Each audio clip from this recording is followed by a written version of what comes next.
नाजरीन, इकरा उर्दू न्यूज़ में आपका खैर मकदम है। मैं हूं हैदर अली। बंगाली भाइयों का सबसे बड़ा त्यौहार दुर्गा उत्सव के कुछ ही दिन बाकी रह गए हैं। आज इतवार के आखिरी पूजा बाजार खरीदारी में टीटागढ़ बाजार में कोरोना की खतरात को मद्देनजर रखते हुए खरीदार सरकारी हिदायत पर अमल करते हुए मास्क पहनकर खरीदारी करते नजर आए।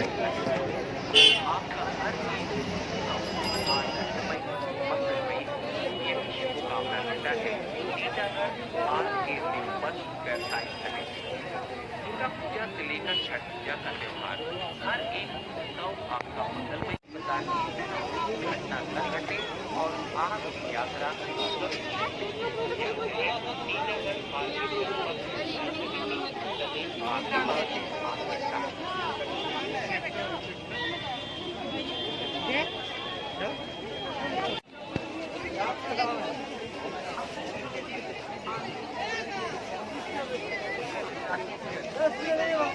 लीजिए।